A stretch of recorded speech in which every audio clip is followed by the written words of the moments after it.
Esse é o Ancapsu e nós vamos falar sobre a situação na Ucrânia hoje, dia 27 de julho de 2023, são 8 horas da manhã aqui no Rio de Janeiro, 2 horas da tarde lá em Kiev, no momento que eu gravo esse vídeo, e tivemos ontem um grande ataque de mísseis em toda a Ucrânia, principalmente na base de Khmelnytskyi, aqui nessa região, foi atacada primeiro por mísseis Kinjal, depois por drones, depois por outros mísseis. Parece que os russos queriam acertar alguma coisa lá, mas aparentemente não acertaram, ficaram tentando várias vezes ali, né? Bom, temos algumas novidades também sobre a linha de frente, mas nada muito significativo em relação a ontem, com exceção do ponto aqui em que os russos haviam avançado ontem, né? A gente falou sobre isso aqui nas cidades de Serivka, Nadia e Novoyerorivka, e a informação que a gente tem agora é que o exército ucraniano desmente isso. Eles falam que nenhuma dessas cidades foi conquistada pelos russos. Os russos têm algumas patrulhas nessa região, mas não tem nada de definitivo aqui não, né? Vamos entender o que tem de evidência nisso daí. Além disso, temos duas novidades curiosas. Além da ponte da Crimeia, que continua fechada, os russos fecharam a restinga de Arbat, que é essa restinga muito longa aqui, ó, tá vendo? Que liga a parte aqui da Península da Crimeia com o continente também. Ela tem uma pontezinha aqui chegando em Enichesk, tá vendo aqui? Ó? Quando chega aqui em Enichesk, tem na verdade duas pontes para chegar no continente, mas ela faz praticamente todo esse caminho aqui, né? E muita gente está se questionando por que eles fecharam para os civis, tá? Os militares estão usando exclusivamente essa península. Enfim, pode ser que realmente seja o desespero por perceberem que não conseguem passar munição e armas por aqui, estão tentando passar pela península, né? O problema é que aqui é uma estrada de terra, na verdade, estrada de areia. Então não deve ser muito fácil usar essa região aqui não, né? O New York Times fez uma reportagem dizendo que os ucranianos começaram a fase mais aguda da contraofensiva, mas isso é disputado pelos próprios ucranianos, que dizem que não. De fato, nos últimos dias houve um aumento na pressão nos russos aqui, tanto em Robotny quanto aqui em Staromayorsk, mas não é ainda o baque definitivo que eles pretendem dar em algum momento do futuro, né? Enfim, os jornalistas citam uma fonte anônima dentro do Pentágono. Assim é fácil, né? Vamos falar também sobre o Congresso Rússia-África. Tem alguns problemas com isso daí, tá? Tá havendo lá em São Petersburgo o Congresso entre Rússia e África. É um congresso que está esvaziado esse ano, já foi maior nos anos antes da guerra, né? Está esvaziado esse ano, mas tem novidades no sentido de que vocês viram que teve um golpe no Níger, né? E aparentemente é o mesmo pessoal que fez o golpe no Sudão do Sul. Ou seja, o que o pessoal está imaginando é que na verdade se trata de uma expansão colonialista da Rússia ali na região. Vamos falar sobre esses e outros assuntos em detalhes. Essas notícias foram sugeridas por Aerolulão de 16 mil mesas, Dilma Molusco Mongoloide da Silva e várias outras pessoas. Obrigado aí ao pessoal que sugeriu a notícia. Obrigado a você que está assistindo o nosso vídeo. Se você gosta do nosso conteúdo, por favor, deixe o seu like e se inscreva aqui no canal, né? Pois bem, vamos começar falando sobre o grande ataque de mísseis que teve ontem. Vocês lembram quando a gente estava gravando o vídeo de ontem? Já começou esse ataque, eu falei para vocês, a gente não tem como saber ainda, porque está começando agora essa coisa, mas foi um enorme ataque de mísseis, né? Foram 36 mísseis de diversos tipos que foram derrubados pela defesa antiaérea ucraniana. Então foram 33 Ra-101 e Ra-555 e 3 Calibre derrubados, né? Além disso, parece que houveram 4 Kinjal Ra-47M2 que foram lançados na direção de Khmelnytskyi, mas aparentemente não deve ter funcionado. Por quê? Porque aqui está dizendo o seguinte, aqui, os mísseis atingiram a região de Khmelnytskyi e as autoridades não sabem as consequências ainda, né? Algumas pessoas, principalmente russos, estão dizendo que a base aérea por lá é onde ficam os Su-24M da Ucrânia, que são os bombardeios que carregam os Storm Shadow, né? Então esse seria o objetivo dos russos. Mas aparentemente os russos não conseguiram esse objetivo. Por quê? Porque depois desse primeiro ataque com os 4 Kinjal, eles fizeram mais 2 ataques com fizeram mais um ataque com 2 mísseis calibre na mesma direção e também foram derrubados. E depois ainda teve 8 drones Shahed 136 na mesma direção que também foram derrubados. Ou seja lá o que for que eles tentaram atingir ali, ficaram tentando o dia todo ontem e não conseguiram no final das contas, né? Ou pelo menos não conseguiram no grau que eles esperavam conseguir. Essa é uma ação um pouco esperada da Rússia, essa parte da Crimeia não estava sendo muito usada para nada, mas aqui a gente tem informação agora que os invasores russos da Crimeia anunciaram que a proibição de uso da península de Arabat, que é essa península aqui, a partir do dia 31 de julho. Então, do dia 31 de julho em diante, essa península não, isso aqui é uma restinga, né? Eles estão chamando aqui, Spit, é restinga, é uma restinga de Arabat, e isso, a partir do dia 31 de julho, vai ser proibido, né? Como eu falei para vocês, essa restinga aqui, ela se conecta com a terra aqui. Se você reparar, tem uma estradinha aqui, essa estradinha vai até esse vilarejo de Solanoi. Aí depois, a partir daqui, ó, tem estrada de areia. Estrada de areia, areia. São muitos quilômetros de estrada de areia. Dá para passar aqui? Olha, com carro bom, com tração nas 4 rodas, dá para passar, não tem problema não. Mas para você fazer transporte de material em grande quantidade, é meio complicado. Não dá para entender muito bem o que os russos estão querendo aqui. Será que eles vão tentar calçar essa estrada toda aqui? Mas é grande isso daqui. São vários quilômetros aqui, né, de estrada de areia, até chegar nessa outra vilarejo aqui de Balok. Aí aqui de novo volta a ter uma estradinha calçada, e aí a partir daqui no norte, novamente, ele tem conexão lá com o Renichesk, né? Então poderia ser usado sim para abastecer essas regiões aqui da Ucrânia ocupada, ao invés de se usar de Jankoi, né? A gente tem falado vários dias, aí nos últimos dias, Jankoi foi atingida várias vezes, também aqui a região de Krasnoperekopsk, aqui, ou seja, justamente os lugares em que você consegue, a partir da Crimeia, chegar no sul da Ucrânia ocupada, né? Então, pode ser que os russos estejam planejando alguma coisa ali, mas a gente não sabe. Eu acho pouco provável, tá? Talvez os russos estejam com medo dos ucranianos estarem usando a península para transitar o pessoal partizão ou pegar informações. Enfim, não sabemos o que é. Bom, os ucranianos atingiram Mariupol ontem, um grande incêndio na base aérea lá de Mariupol. Mariupol, essa cidade aqui, né, uma cidade grande conquistada pelos russos aqui. A base aérea é muito usada como base militar dos russos nessa região e está pegando fogo. Aqui um outro lugar pegando fogo também, em Lysychansk, na região de Luhansk.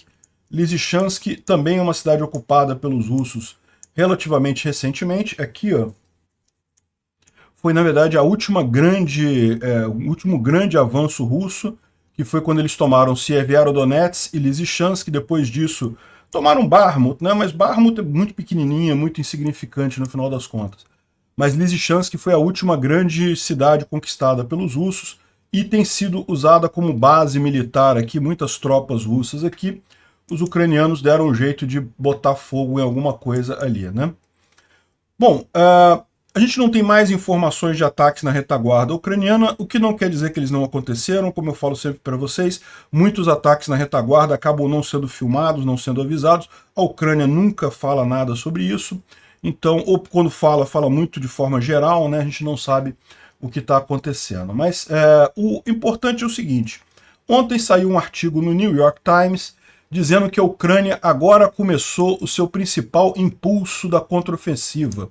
Então, milhares de soldados treinados e equipados com equipamento ocidental foram jogados na batalha agora, né? Eles haviam sido mantidos segurados até agora, aguardando as linhas russas ficarem mais finas e coisa e tal, e os ucranianos decidiram que esse era o momento de avançar, né? Pois bem, isso daí, a fonte é o New York Times. O New York Times disse que isso foi tirado de um oficial do Pentágono que deu essa informação para eles, mas tem muito ucraniano dizendo que acha que não, né? Aqui, por exemplo, o Paystyle One faz... Olha só, eu não sei se é verdade ou não. De fato, os ucranianos têm aumentado o ritmo nos últimos dias. Isso é verdade, né? Agora, daí a ser o principal ataque, a gente não sabe se vai ser realmente isso daí. Pode ser simplesmente um aumento na intensidade do ataque, aguardando, preparando para o principal ataque que ainda virá aí mais adiante, né? Próximo, Robotnik, como a gente falou ontem, né, que é um local muito defendido pelos russos, os ucranianos conseguiram abrir o flanco ali, contornar a leste da cidade, e o avanço já está em 4 a 5 quilômetros, feito pela 47ª Brigada Ucraniana, né? E lá em Staromayorsk, como a gente falou ontem, né, a cidade já está quase toda na mão dos ucranianos, e a menos que medidas sejam tomadas muito rapidamente, as tropas russas a leste do rio Mokry Yaly, que é aquele rio que divide a região ali, né? Então vamos mostrar aqui. Esse rio aqui é o rio Mokry Yaly. Então os ucranianos já estão tomando o Staromayorsk, a maior parte dela já está tomada pelos ucranianos. Como vocês podem ver, ela já está sendo bombardeada pelos russos, né? O que significa que já está na mão dos ucranianos. E o temor é que muito rapidamente eles vão pegar Urozhaine aqui do outro lado, porque vai ficar basicamente perdido aqui, não tem nenhum apoio de Staromayorsk. A gente já tinha mencionado isso ontem. No momento que tomarem Staromayorsk, Urozhaine se torna automaticamente controlada pelos ucranianos. Quando isso se concluir, isso abre o caminho até Staronlinivka, né, que é um pouquinho mais abaixo aqui. Staronlinivka, que é essa cidade aqui, que segundo eles estão dizendo, que é onde está a principal linha de defesa russa ali na região, né? Tem gente que diz que é um pouco mais abaixo, que é aqui em Novopetrikivka, nessa outra cidade aqui. Mas a gente, pelo que estão dizendo, vai ser aqui em Staronlinivka mesmo, a principal batalha, né? E o grande ponto que ele coloca aqui é que, no final das contas, uma vez que seja feito a quebra dessa principal linha de batalha de defesa russa, a partir daí não tem mais praticamente defesa nenhuma até Mariupol, né? Ou seja, o avanço ucraniano ali seria muito rápido em direção a Mariupol. É só seguir aqui a estrada daqui, ó, que chega em Mariupol. Esse rio mesmo aqui, ó, ele não vai todo não, ele vem de Volnovanha em direção para lá, depois tem uma parte aqui que é outro rio, mas você chega em Mariupol muito rapidamente, não teria outras defesas grandes por aqui, né? Mas vamos aguardar.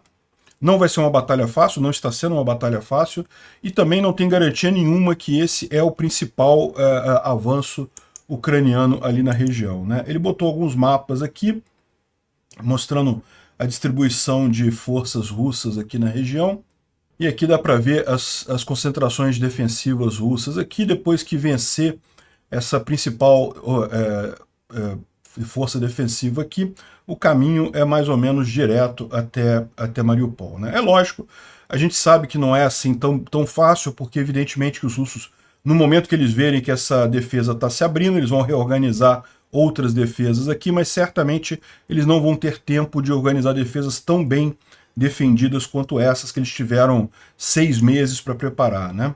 O propagandista russo Romanov, né, um blogueiro militar russo, está falando aqui sobre a situação lá em Staromayorsk, também colocando que existe um risco sério de rendição russa ali na região. No evento da rendição de Staromayorsk, que é mantida pelo 50º Exército Russo, existe um risco sério de perder também Urozhaine, que é mantido pelo 36º Exército. Eu imagino que ele está falando aqui batalhão, né? Eles vão simplesmente recuar e dizer que estão ocupando posições mais vantajosas, linhas mais vantajosas.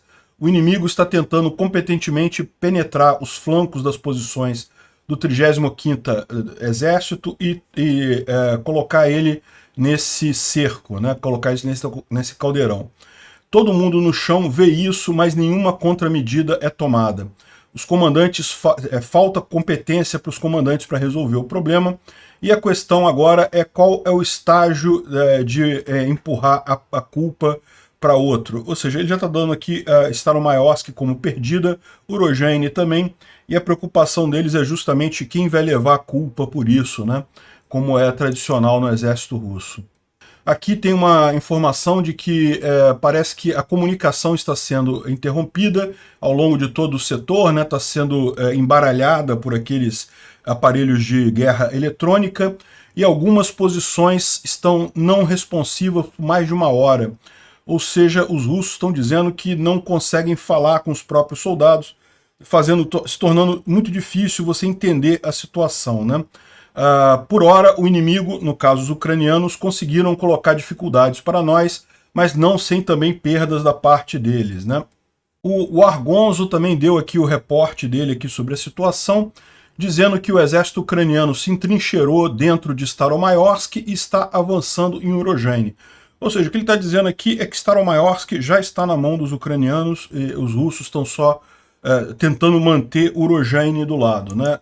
Ou seja, é curioso que esse mapa aqui mostra Urozhaine mais tomada pelos ucranianos do que o contrário, mas pelo que eles estão descrevendo ali, os russos ainda estariam aqui em Urozhaine, enquanto Staromayorsk já teria cedido, né? E as forças russas saíram de Nadia, lá no norte. A gente vai falar sobre isso. Ele está falando aqui daquela região em que os russos conseguiram avançar aqui ao norte, né? Svatov está aqui, então, aqui, ó. Nadia, Serivka e Novoyerorivka, que teriam sido tomadas pelos russos. A gente explicou ontem que era uma coisa menos séria do que parecia, porque são todas cidades na parte baixa. Nadia, os russos já abandonaram de novo, e os ucranianos também estão dizendo que não tem nada aqui não. Na verdade, isso aí, os russos estão dizendo que conquistaram a cidade para tentar alguma guerra de informação, alguma coisa assim. Na verdade, essa região toda aqui, os russos só conseguem andar com patrulhas, né? E a principal posição defensiva ucraniana fica na altura, na linha de colinas, que fica mais aqui atrás, que é muito mais forte do que essa região aqui na frente, né? E ele também diz que as forças russas tentaram um contra-ataque próximo de Kurdyumivka e perderam, não conseguiram fazer esse contra-ataque, né? Kurdyumivka é aqui próximo a Bakhmut, né? Aqui ao sul de Bakhmut. Os ucranianos já tomaram pelo menos uma parte da cidade. Aqui está colocando já tudo como tomado pelos ucranianos, ou então área contestada, né? Os russos tentaram um contra-ataque aqui, mas falharam, né? A situação aqui em torno de Klishivka continua basicamente a mesma, com os russos tentando conquistar a todo custo o vilarejo de Klishivka, né, e provavelmente perdendo muita gente nisso daí, e também aqui em Andrivka, né.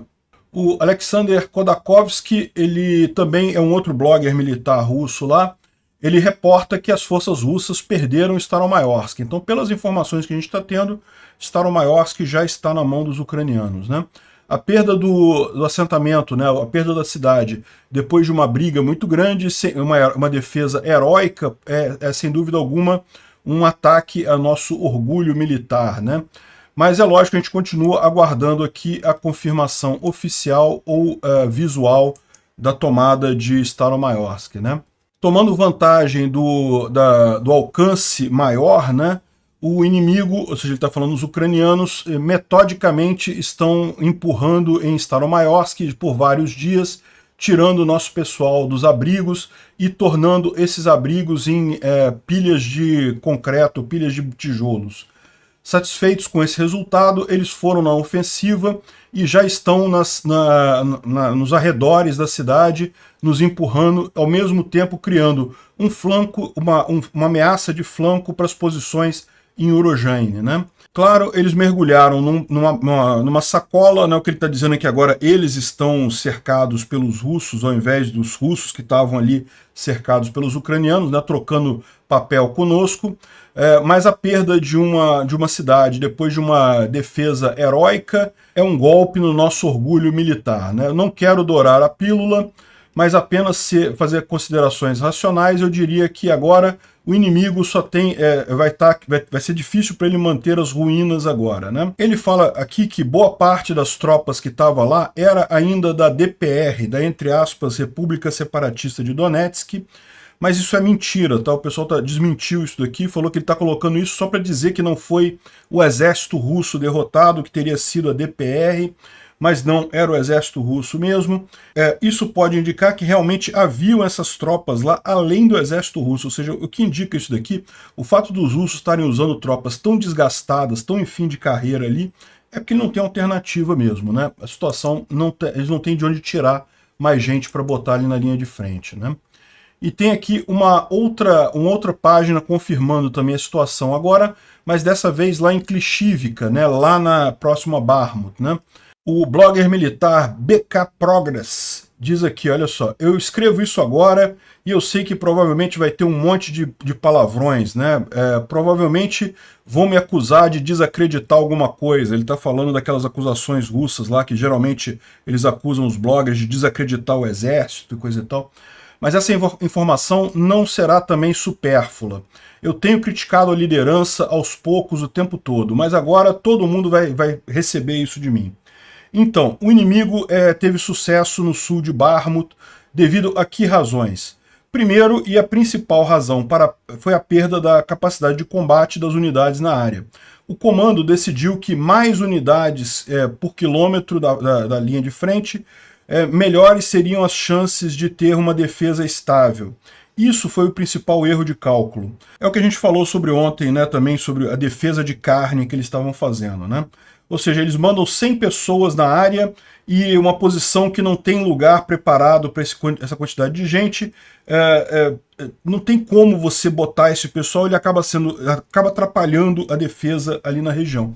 E o pior, o que ele fala aqui, é que o correto seria, você deixa uma tropa na linha de frente, faz a rotação, bota outra tropa lá, enquanto isso os outros descansam. Ao contrário, quando você bota todo mundo na linha de frente ao mesmo tempo, as pessoas acabam se exaurindo, e muitos morrendo, muitos se perdendo, e no final das contas não segura ninguém, porque não adianta nada, não tem capacidade de defesa de fato, né? Quando surgem novas tropas, nós deveríamos fazer a rotação das reservas e descansar as unidades que estavam na situação pior. Isso é a abordagem clássica, mas na realidade o que a gente vê é camadas de bolo de unidades que são simplesmente empurradas em linhas que não estão equipadas para receber essas unidades. Tem tanta gente que a cada 10, 15 metros alguém está escondendo debaixo de algum buraco, alguma coisa ali, sem preparar alguma linha de defesa efetiva, né? Com a superioridade do inimigo em drones, isso acaba sendo um massacre. É o que ele diz aqui, o tempo todo tem drones andando sobre a cabeça deles lá, né? 2 morteiros, ainda tendo que economizar munição, não é capaz de resistir a esse carrossel de fogo dos tanques e armas inimigas jogando o tempo todo, atingindo nossas posições o tempo todo, né? E tem unidades que estão ali já por meses, tendo perdido 2/3 da sua composição e quase todo o seu equipamento. A principal piada com os rapazes lá, né, quando chega mais uma nova onda de pessoas, não, nem começamos ainda a guerra, que faz referência àquela frase que o Putin fala de vez em quando, não, a Rússia nem começou a lutar ainda. O exército dele está se destruindo na linha de frente completamente. Ah, não, nem começamos ainda, né? Uma ilusão do caramba. Já virou piada entre os soldados russos isso, né? E tem brasileiro que acredita nessa história, tá? O pior é isso. Aí ele fala aqui de unidades que foram mandadas que estavam em áreas muito fáceis, né? Áreas que não têm grandes ataques, e foram colocadas ali, que é o pior lugar. Bakhmut é considerado ali a linha de frente mais traiçoeira, né, mais dura, e acabam fugindo, correndo e coisa e tal.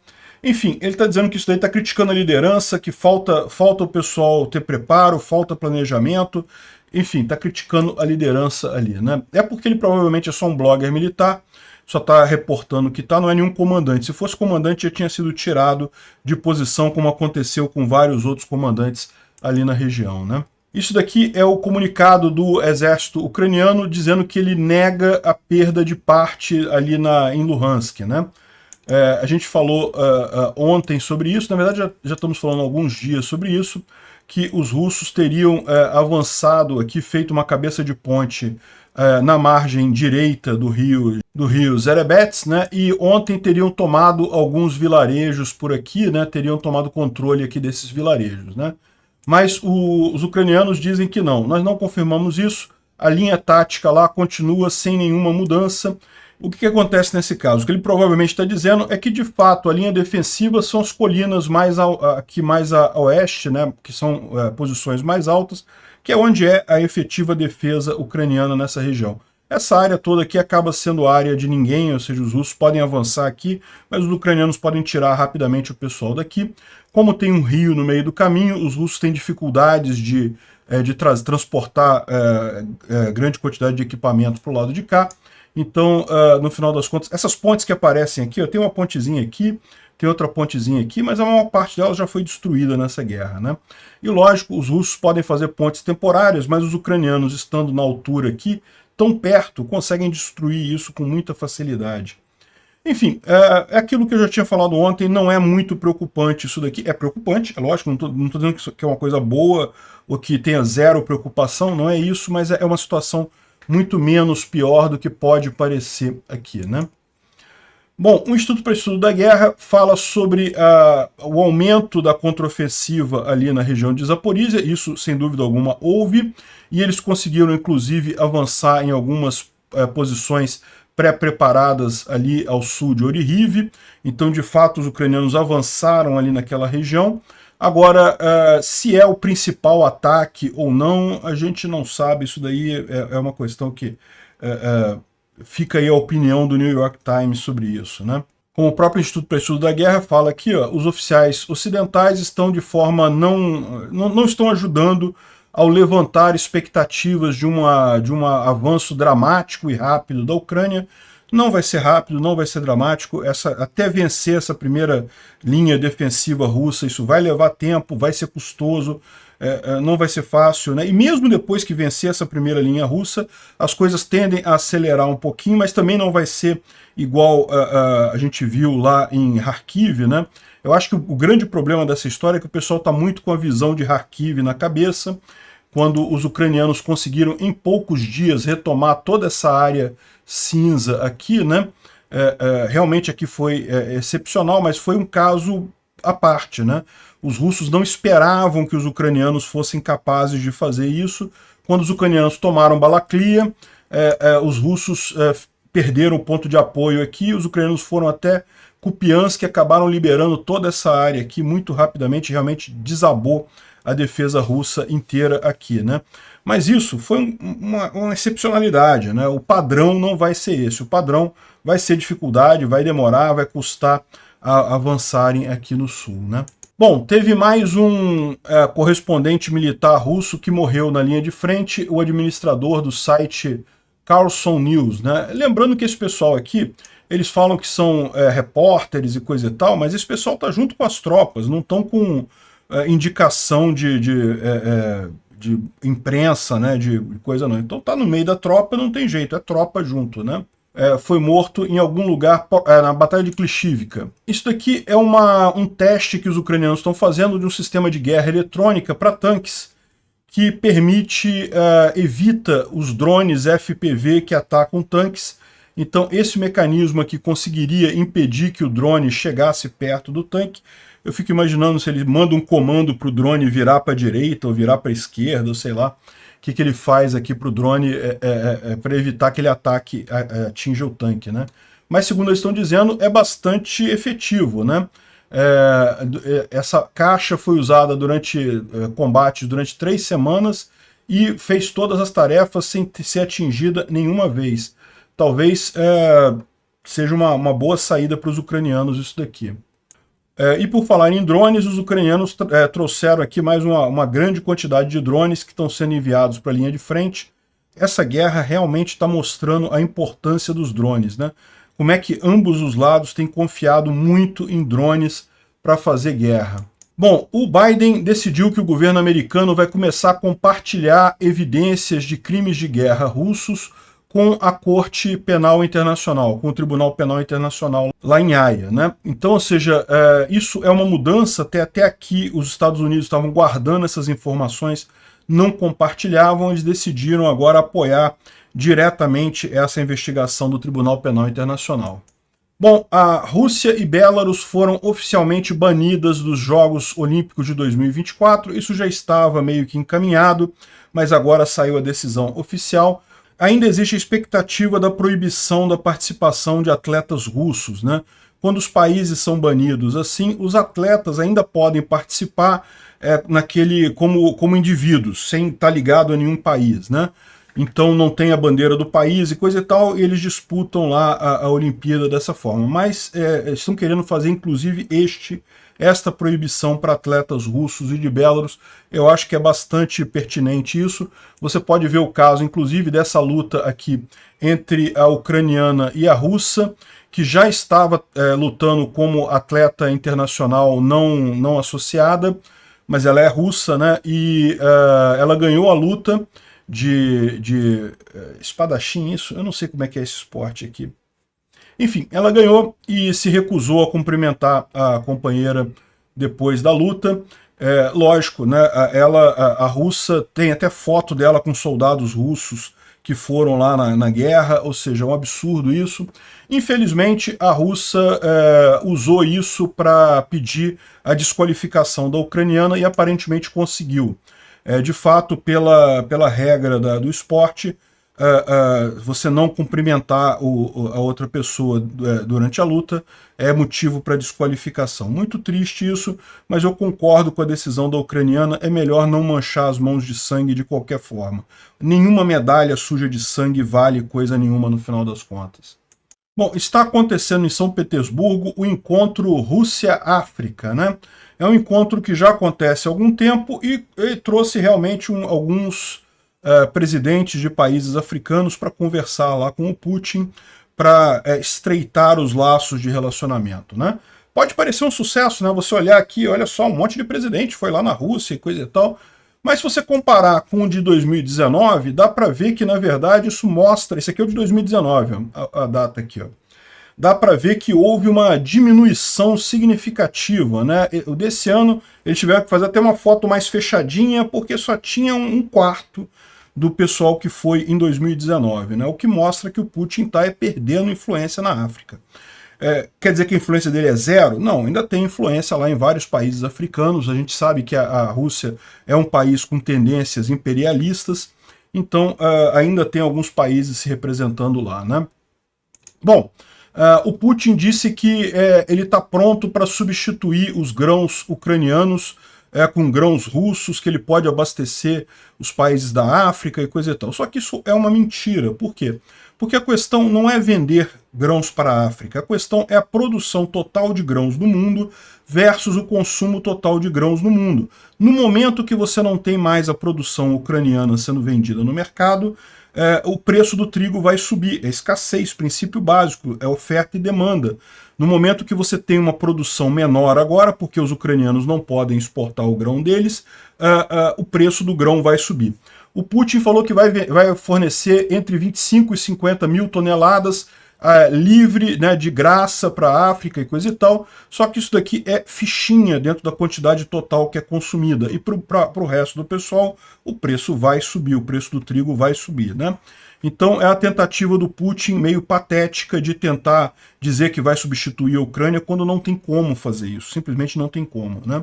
Quem estava também nesse encontro da África com a Rússia, né, organizado pelo Putin, que o Putin falou e coisa e tal, era o Prigozhin. Prigozhin estava lá em São Petersburgo, o que dá para mostrar como é que... Caramba, que coisa impressionante, né? O cara fez um golpe de Estado no Putin, tentou tirar o Putin do poder e continua circulando em São Petersburgo, indo na reunião do Putin. É o que eu falo para vocês, essa história está muito mal explicada, isso daqui. E, bom, por falar em África e Rússia, ontem a gente teve um golpe no Níger, né? É o segundo golpe este ano na África, o primeiro foi no Sudão do Sul, agora no Níger. E isso é um problema, tá? Porque o que dá a entender aqui, o pessoal está colocando, é que justamente é uma ofensiva russa nessa região. Esses golpes é exatamente o modo russo de agir, né? Eles infiltram pessoas dentro dos militares naquele país e quando é interesse deles, eles dão um golpe de Estado com os militares e tomam o poder desses países, né? E por que eu fico preocupado com isso? Tem vários motivos de preocupação. Por exemplo, a França está muito preocupada, ela não esperava ser tirada do Níger, que o Níger fornece 1/3 do urânio usado pela França, o golpe lá foi feito por forças pró-Rússia, também no Sudão do Sul também foi forças pró-Rússia, e nos outros países aqui já teve também a mesma situação. Enfim, por que eu fico preocupado com isso? Primeiro, porque evidentemente é uma ação colonialista russa, não apenas focando, tomando esses países, mas tentando criar ali colônias russas naquela região, né? É o que faz o Prigozhin na África e coisa e tal. O segundo motivo que me dá muita preocupação é o fato de que aqui no Brasil a gente sabe que tem muito espião russo por aqui. Eu fico me perguntando até onde eles estão infiltrados no nosso exército. E o pessoal fica falando de golpe, não, que vamos dar golpe, não sei o que lá e coisa e tal, golpe. E eu falo para vocês, golpe militar é para piorar, não tem golpe para melhorar coisa nenhuma não, golpe só piora. E vem esse risco dos militares aqui no Brasil, no momento que o Putin achar que já tem um domínio suficiente aqui, dele fazer um golpe aqui, impedindo a liberdade aqui no Brasil, né, tomando controle do governo aqui no Brasil. É exatamente o que eles tentaram na Ucrânia, tentam em Belarus o tempo todo, o Lukashenko só está lá por conta disso.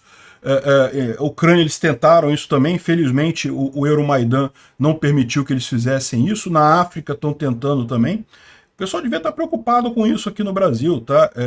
Enfim, eu espero que tenha alguma viva alma dentro do exército, porque inclusive isso é um ponto que me falaram. Eu não sei até que ponto é verdade, me falaram na condição de alguém que sabe do que aconteceu lá, que na época da invasão da Ucrânia pela Rússia, a reunião que teve com Bolsonaro e as tropas militares, os comandantes lá das Forças Armadas, para decidir qual seria a posição do Brasil, o Bolsonaro, a Marinha e a Aeronáutica queriam criticar a Rússia, queriam ficar do lado da Ucrânia, teriam feito um enorme avanço nisso. Quem bateu o pé foi o pessoal do Exército. E o Exército acabou convencendo o pessoal a ficar numa posição dúbia no meio do caminho, né? Com o Lula não tem chance. O Lula, todo mundo sabe que o Lula ama o Putin, né? Adora o Putin de paixão, ele ia apoiar o Putin de qualquer forma. Mas com o Bolsonaro a gente chegou perto de ter a decisão correta naquele momento. Mas aí que está minha preocupação. Esquece parte de política. Minha preocupação tem infiltração russa nas Forças Armadas brasileiras. A gente corre um risco de um golpe que... Tá todo mundo preocupado com o golpe do Bolsonaro, o golpe do Lula, não sei o que lá, não sei o que lá. A gente tem um risco grande aqui nas Forças Armadas brasileiras. Bom, isso aqui é um comercial muito engraçado que estão passando na Alemanha, né? Falando sobre a situação na Alemanha em 2023, né? Olha só, cara, chega a ser cômico isso daqui. É pura propaganda russa, olha só.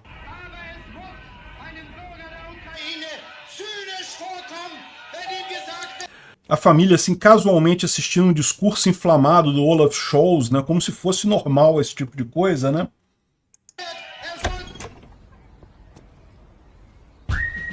Guten Tag. Aí chega a polícia alemã e vai recolhendo as coisas.